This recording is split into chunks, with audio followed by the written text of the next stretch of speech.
Hello and welcome to Bargain Bin. It's a video game podcast where myself, Jonny, I go by Jonny, And me, Jamie, I go by Jamie. talk about video games under $15 every week. Sometimes a little over that though, because this week we played Anode Heart Layer Null. Now those 4 words will cost you about maybe $4 each, because this is about 16. And to clarify, because the name is a lot to handle, it's Anode Heart, layer Null. So the Anode Heart is kind of together, and then the layer Null is the descriptive part. Yeah. $15.99. So we only went 99 cents over. That's pretty good, because originally I was thinking this whole time that it was $20, and I felt a little bad about that. I felt like we were doing our 3 listeners dirty. Yeah, I could tell you felt a little guilty, because this week you were like, we can't go $1 over. We already did that. Okay, well, the game we were looking at was actually The game we were looking $20. at was 20. Maybe that's its recency. Anyway. Could be.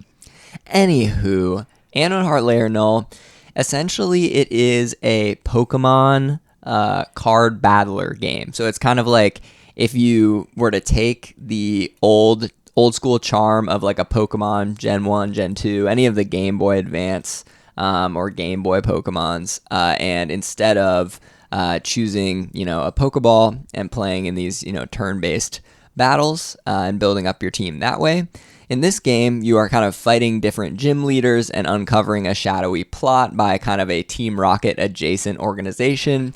But instead of fighting them with these little cute creatures, you're fighting them with, little cute creatures depicted on cards. And there's a whole kind of like Magic the Gathering style card game within the game where every battle you draw cards, each take turns, and you have these monsters that attack each other, and eventually one person triumphs over the other. Pokemon X Magic the Gathering feels like it really sums up the entire game. Yeah, definitely. And you can tell the developer, Stove Powered Games, put a lot of love and care into this one. Not only with the kind of mechanics, which is a pretty mechanically deep game for one person to create. It's like its own original, trading card game, essentially, within this video game world. But there's also like the art style is very coherent. It's these pixel graphics, very reminiscent of Pokemon, although I believe the developer says that it is actually based on the Digimon games, which probably look pretty similar. I think I also read that or saw that somewhere. And I feel like it is, we can mention this right up front, that this game is based on another original game that this developer had made. And that game had a mini card game in it, kind of, if you think like the Witcher games, the Gent card game, or Genshin Impact has a card game in it, like all those bigger games where they have little mini card games. That's basically what this was. And then I believe the developer just decided to full send a whole game in and of itself, just based on the mini card game, but expanded and refined. Yes, definitely. And if Twitter was still a thing, I just want to say the game from The Witcher, I believe, is called Gwent. Gwent. Crap. Ghent is like the Treaty of Ghent. I said that out loud, and I knew that the tickle in my brain was saying it was wrong. But since Twitter's not a thing, nobody can tweet at us, so it's a better world. Not that they would anyway, because we catch everything on this show.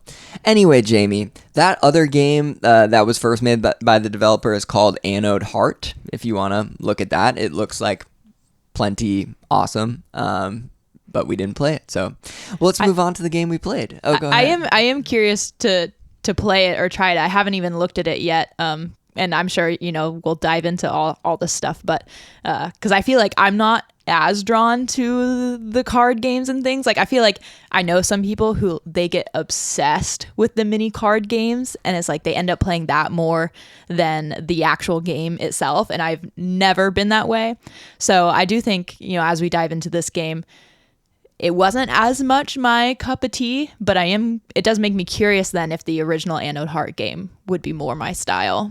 It was so completely my cup of tea. Yeah, you immediately said that it was maybe game of the year, in the running for game of the year for you, which I know that might have changed after you got more hours in. That was pretty early on, but that summed it up for me pretty well. And it's interesting because I was actually advocating for a different game, and you were like, this one looks cute, let's play this one. So I thought it was funny, like, I don't know. It's just like you... That it ended up being so your shit. Because the art style is very you, but Yes. the actual game turned out to be like completely in my zone. Anyway, let's go ahead and describe it. So basically, there's this story surrounding your kind of a mysterious figure who shows up for some reason in this like virtual world. It's kind of a cute... It's kind of a cute setting where all the different characters kind of are like aliases, or they're like online like usernames and stuff, and they're each kind of in the layers trying to play this card game, battle, become the best they can. And there's 3 layers, and you kind of...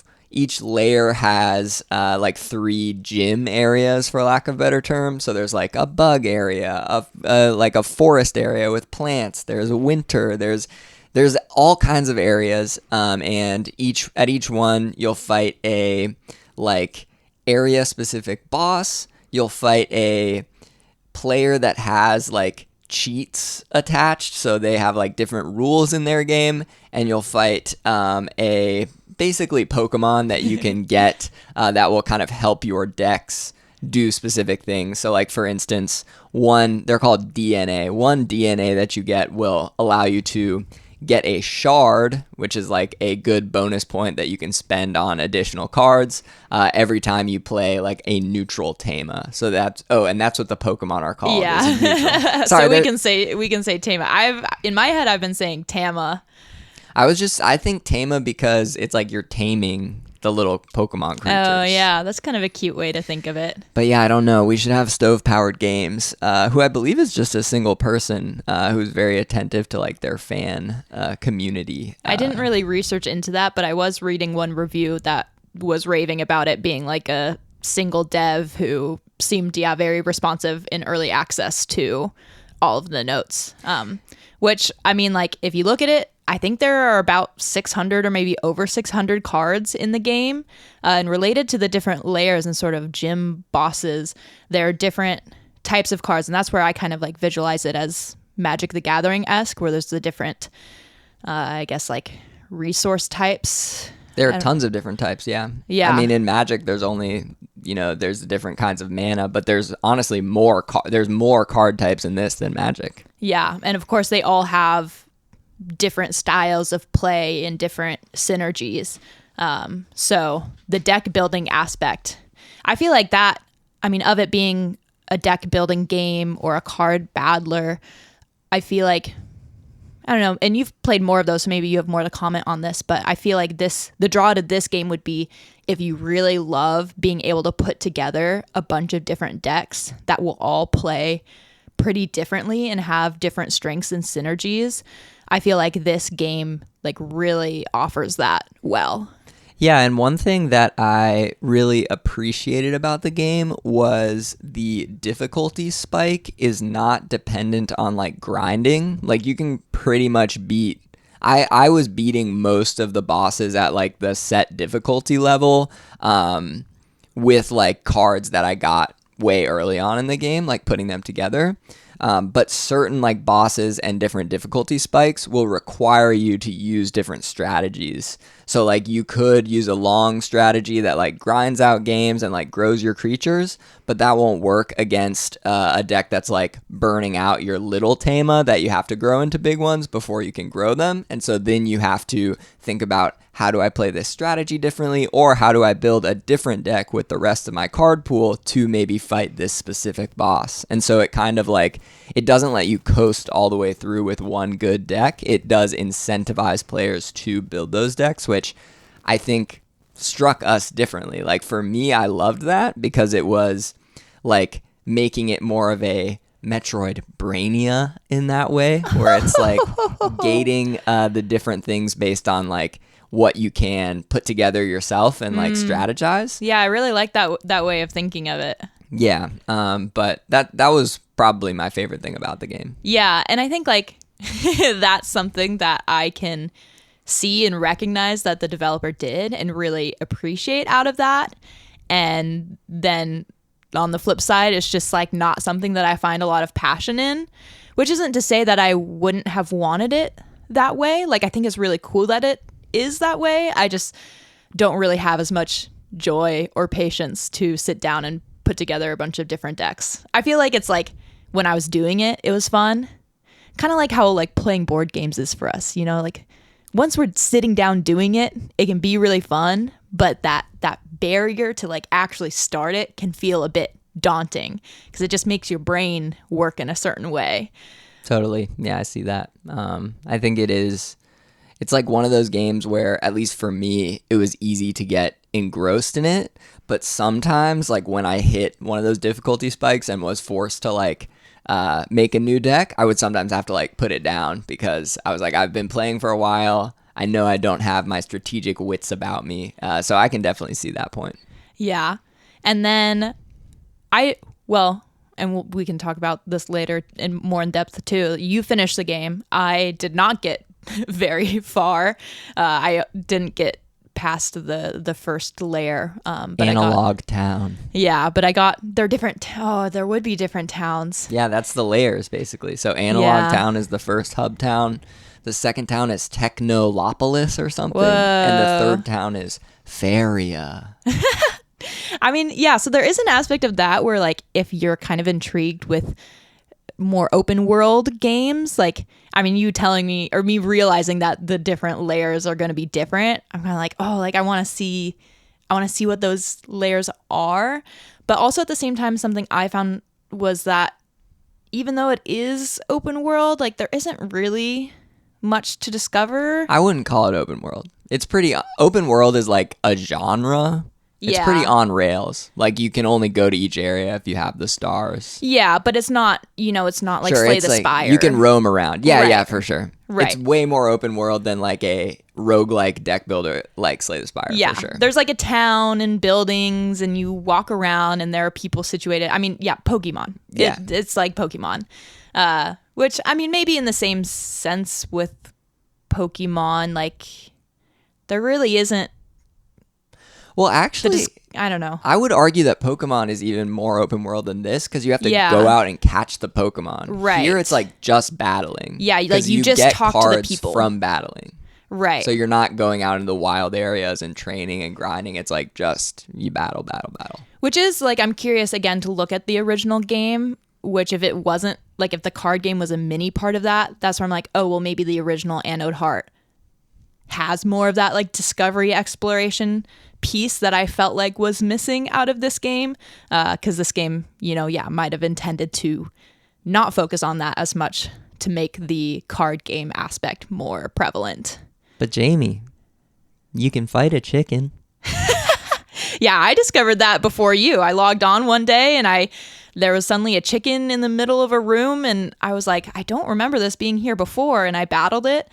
And then I talked to Jonny afterwards. I was like, did you poke the chicken? Did you battle the chicken? He's like, what chicken? And then after losing to it, I didn't even beat it. It was gone. And then Jonny found it later in some other part. Yeah. So the chicken roams. Yeah, if that entices you, that's a feature. Yeah, I mean, I guess we've digressed a lot from the story, but basically there's not much to it. It's like you're fighting this evil force while you're fighting these friendly bosses, and you make it to this final battle, and then you do like an Elite Four thing at the end, which is cool, where you fight like four, different decks that are kind of master level. And yeah, it really does boil down to a Pokemon game if you're playing Magic the Gathering instead of Pokemon, which we've said a lot, but it's very close to that.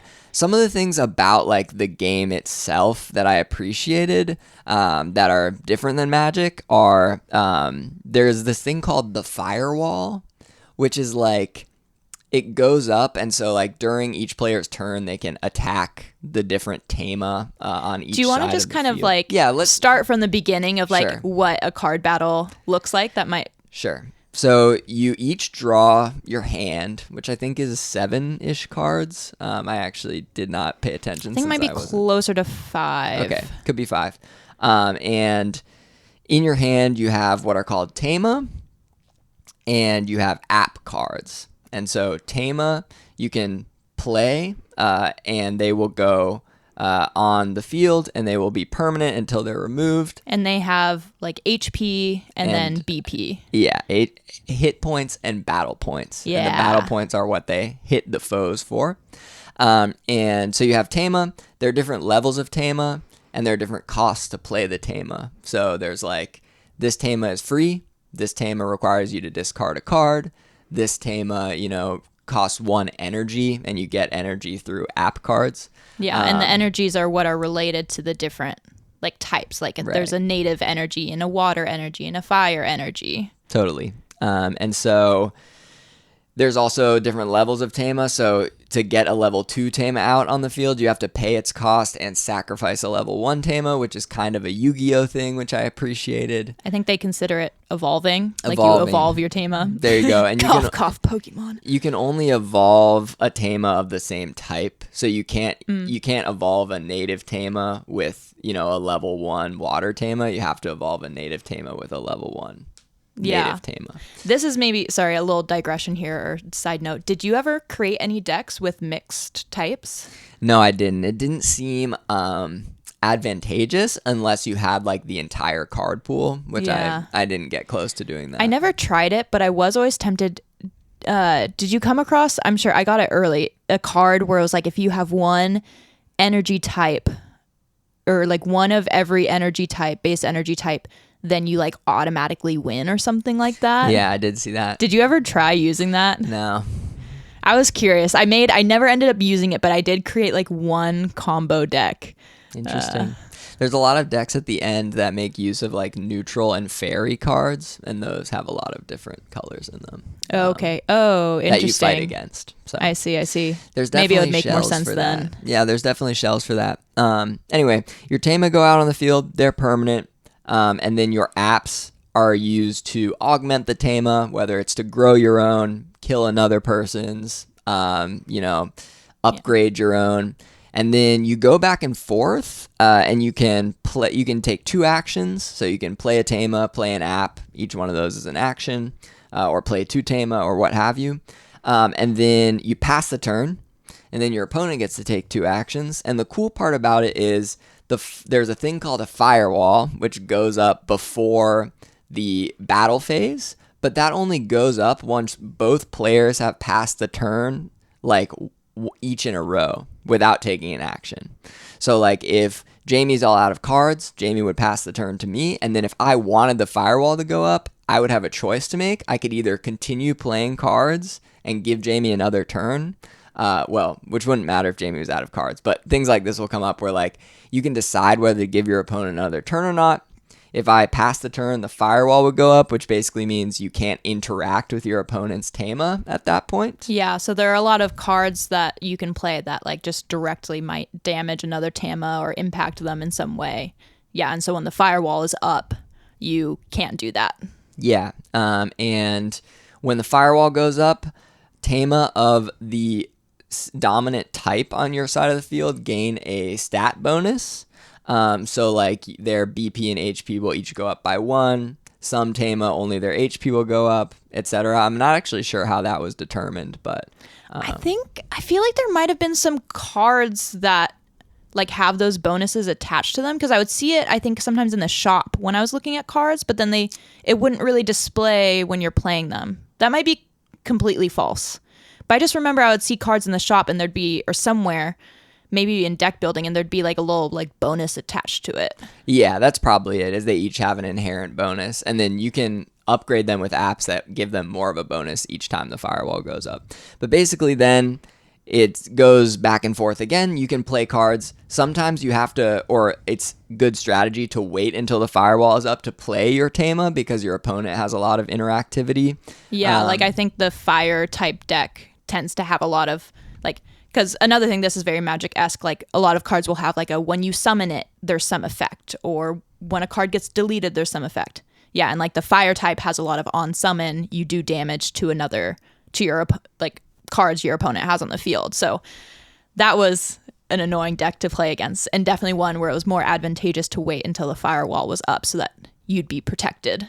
Yeah, pretty much a 1-to-1 as far as like Magic being the color red also does that. The fire types do that in Anode Heart Layer Null. Then once both players have passed the turn one after the other again, the firewall goes down and the battle phase takes place, which is both any Tama with battle points on the field attacks their opponent, and those attacks kind of line up on the side in a really nice graphical way, I would say. And then you see, which Tama are knocked out. If an attack takes a Tama down past, 0 HP, they'll be knocked out. And then sometimes those attacks will get through and hit the opponent directly or yourself directly. And the way that damage is meted out is very interesting in this one. It's not like life points. It's just like you can take 3 hits, right? So standard. Some opponents have more or fewer hearts. But you can take 3 hits standard. And it doesn't matter if it's 20 BP or 1 BP, it hits the same. So you have to hit your opponent 3 times before they hit you 3 times to win. Yeah. And it's from a brain calculation standpoint, it is nice. There's no like scheduling or anything on like if a Tama will like get knocked out, then like they all still attack basically. Like whatever you have on the board at the start of the battle phase, that BP will go across. It's not some like 1 by 1. So if one of your Tama gets killed before it can attack, like there's no sequencing like that in the battle phase.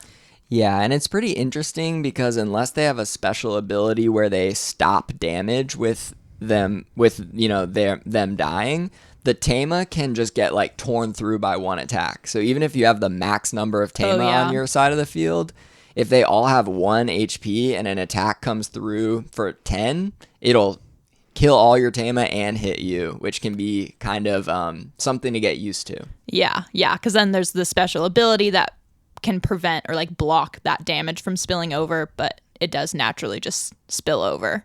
Yeah, so it's not like Magic in that way. You can't chump block with little guys. It's kind of like everything has trample. Yeah, and then there are some other guidelines of like, I believe you can have a max of 6 Tama on your field. I think there's a maximum to the number of cards you can have in your hand. Some of those mechanics are configurable. Like I think there's a setting where you can change the number of Tama on the field so that in each round the number changes. So like the first round you can only have 1 on your field. The next round you can have 2. I think then still up to a maximum of 6. So there are some like rules and guidelines like that. And then also damage is done from like the first card you put down to the last. So there's also an aspect of knowing that the first card you play is also probably going to be the first one to get wiped out. So if you have a card that has like a trigger effect that you can keep using recurringly each round, you want those closer to the back so that they stay alive a little bit longer. So there's also kind of some mechanics and strategy around that.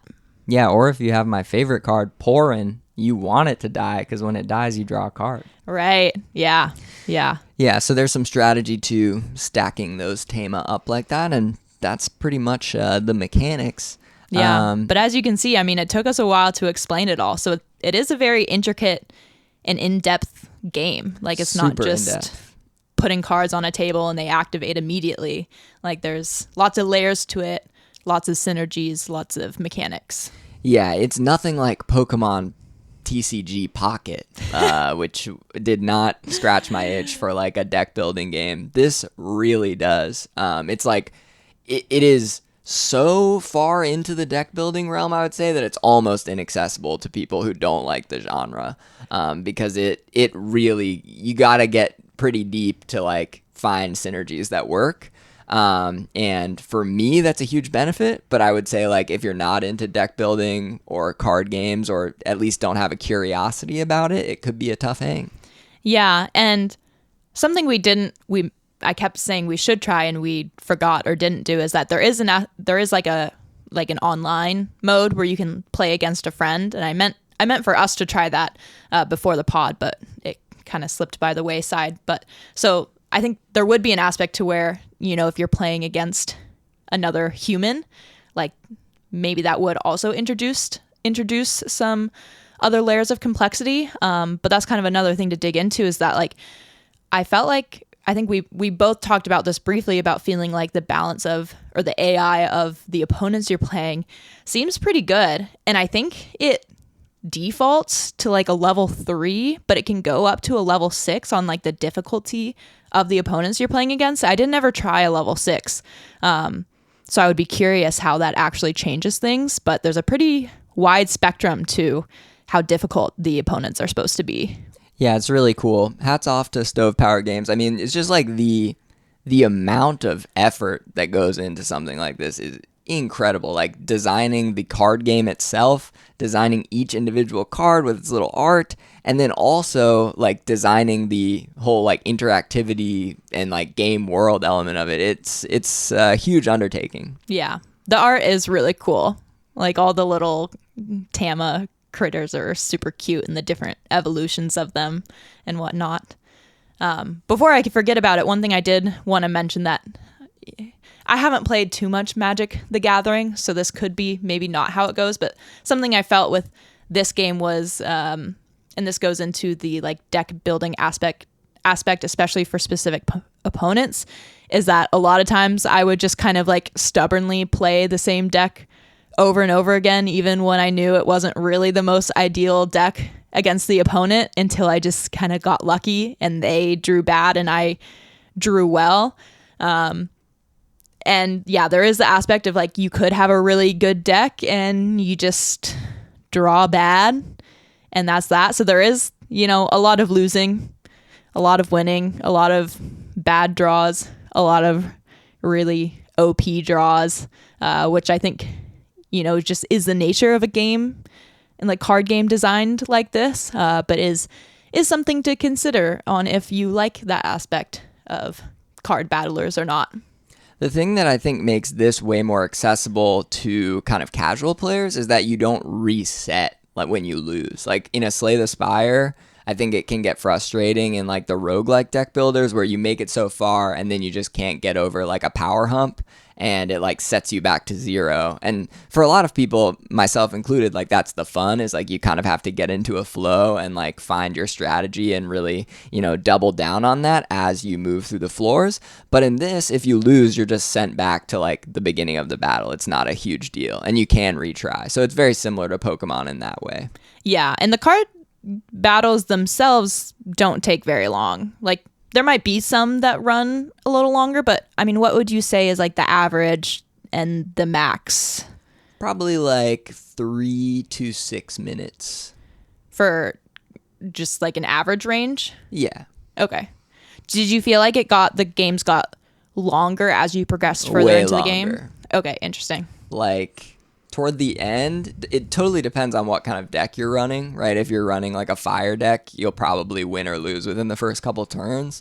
But I had some games with like the little like seedling deck I was running that like took 10 minutes. And did it feel like as you progressed in the game, because like, I mean, you have to evolve your cards, so you have to have a certain level of like basic or like lower level cards to then evolve into stronger cards, and it doesn't really seem like the mechanic is that you just get like stronger cards as you go along, but it's just that you get access to different cards.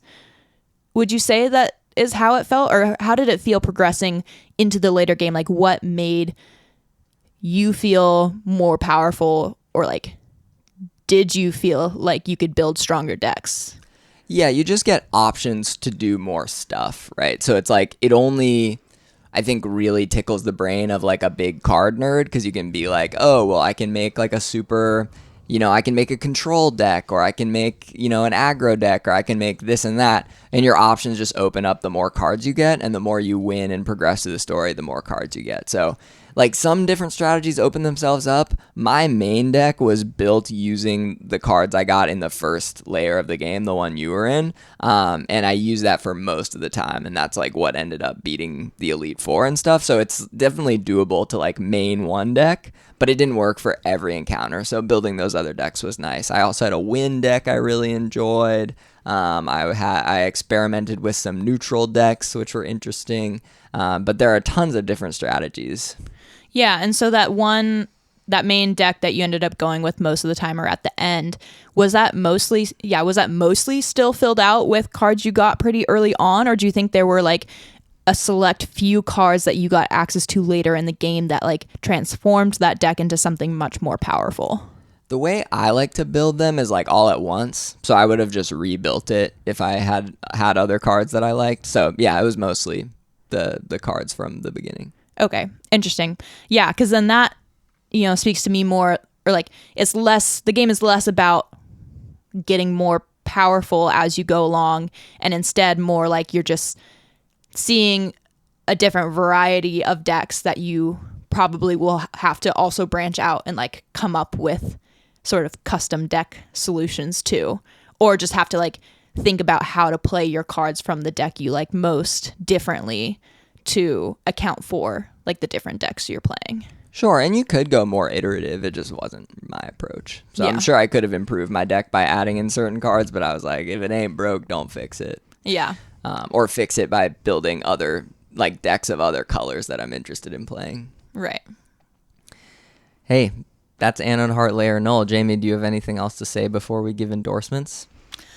I was curious, what did you think about, since I was only ever in the first layer, what did you think about like the sound design and some of the soundtrack? I feel like I didn't always notice it a ton, but I did notice the like Anode Heart Town Analog Town song, because it sounded very, again, Pokemon-esque, but like by the end of it, I was getting a bit annoyed with it. Like I would enter the town and I would just be like, oh, this music again.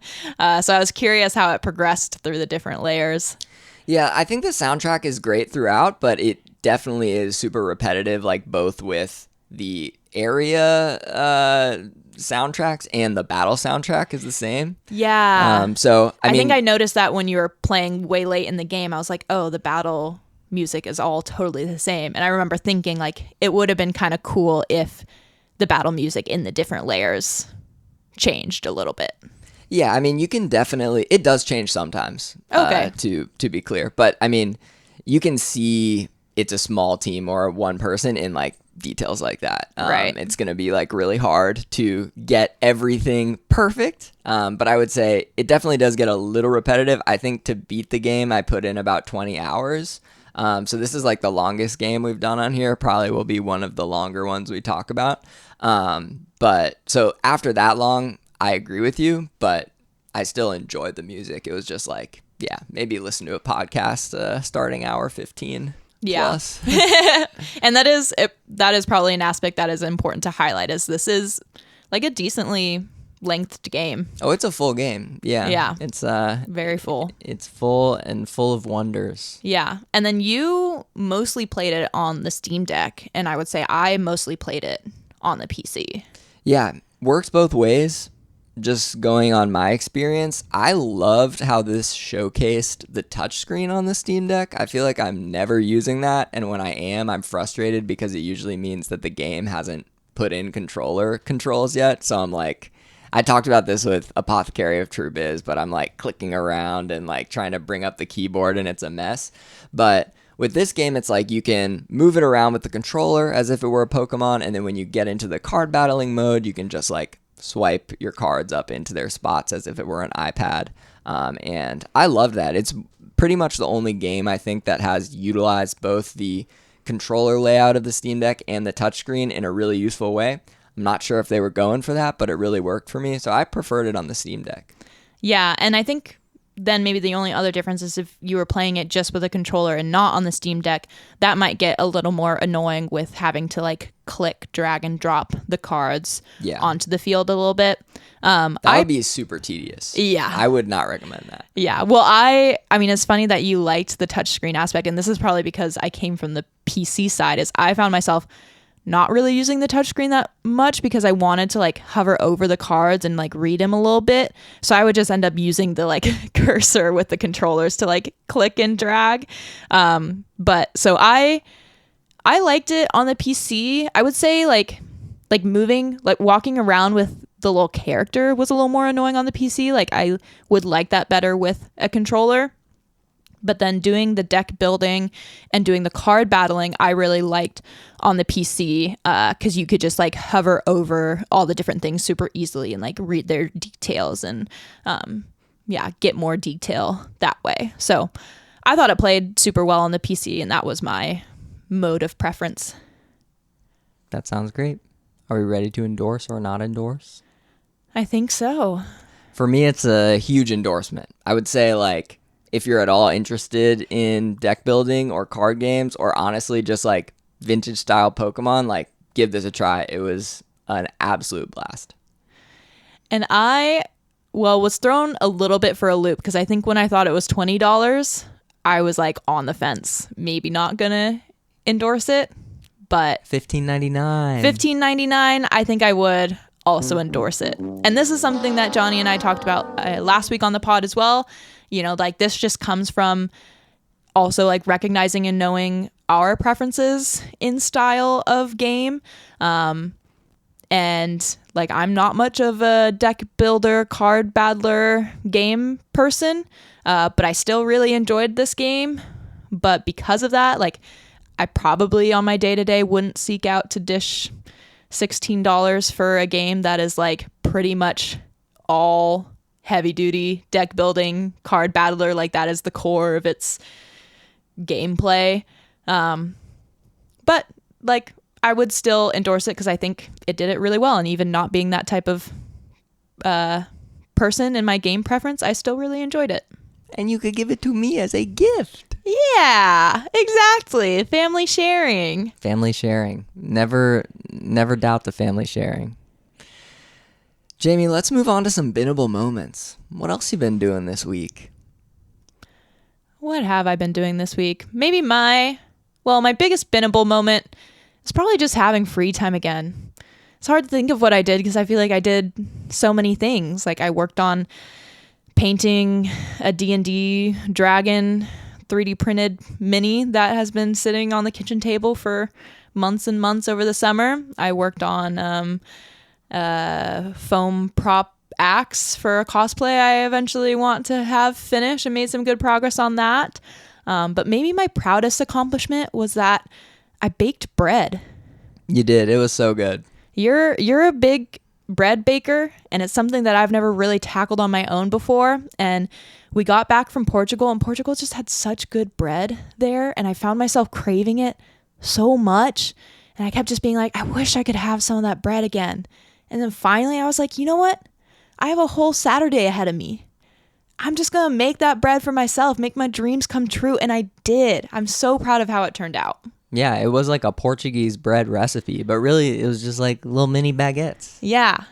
They're just like these cute sized rolls, and they came out like exactly how I wanted them to, in like consistency and taste. I'll probably try to make them again one day. Not trash binnable, but binnable if my tummy is the bin. Indeed. We love a binnable moment like that. That was a little weird. I wish I hadn't said that. Binnable in the little tummy. Yeah. I finished Twin Peaks: The Return. My goodness. It ends with a Laura Palmer scream. I loved it. Classic. I loved it. Without it, I feel bereft in this world. I did actually have like a little mental health day yesterday after I finished it, so maybe that was the case. I didn't really connect those dots, but that really could have had something to do with it. Yeah, on Sunday of this past week, I finished Anode Heart, Null. I played it for like 5 hours, and then I I powered through the last 2 episodes of Twin Peaks, and then I just crashed out. You were grinding. Yeah, I was grinding that day. Other than that, I mean, those are the 2 big things. I enjoyed both. You've been playing a lot of disc golf? Playing a lot of disc golf. Just set up a practice basket in our backyard. And got some beautiful new discs. Beautiful. I got like one that's this nice color of like blue and orange, and they have Halloween designs on them. I'm really excited about it. That was like my Hanukkah gift. The art on them is very cool. So thanks, Mom and Dad. Thank you. I mean, if you're listening... Thank you for Jonny. Oh, we're still thanking my mom and dad. Oh, yeah. Well, I was just going to say, if you're listening, you might be my mom. You're probably my dad.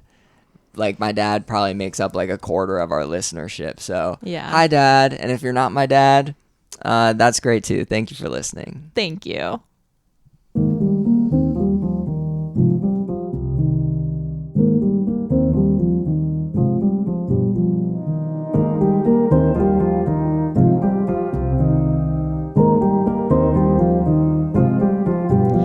For next week's pod, we narrowed it down to 3 different games. We are deciding between a game called Baseless, which is a challenging planet-jumping shooter where shooting equals movement. So basically, you're like a little character that's blasting a laser gun around in a very colorful space. The art is really vibrant and cool. And then I guess trying to like explore around different areas, but like the blast of your gun makes you move in different ways, so it also looks challenging. And then Death Howl, journey through the sorrowful spirit world in a Souls-like deck builder. And it seems to be about a tale of a grieving mother in her desperate attempt to defy death and bring back her son. This one, unfortunately, is about $20, so we're not going to play this one. But the art looks really cool. And then the final one, which is indeed the one we landed on to play for next week, is Uni Dooney. Inspired by the classics, Uni Dooney is a lighthearted puzzle platformer adventure which celebrates the bonds of friendship. So it's one of those games where you work together with a friend, co-op mode, and try to get through like a platformer game with different puzzles and levels. You can play it on your own too. Also, spelling it UNIDUNI. But all 3 games like looked really intriguing and fun and worth checking out.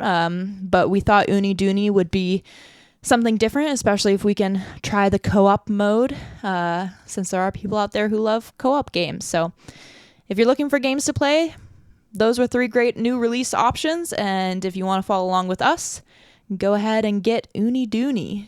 1 week later, we meant to play the Uni Dooney co-op mode, but we freaking didn't. Enjoy your podcast, suckers. Suckers! Love y'all. Bye.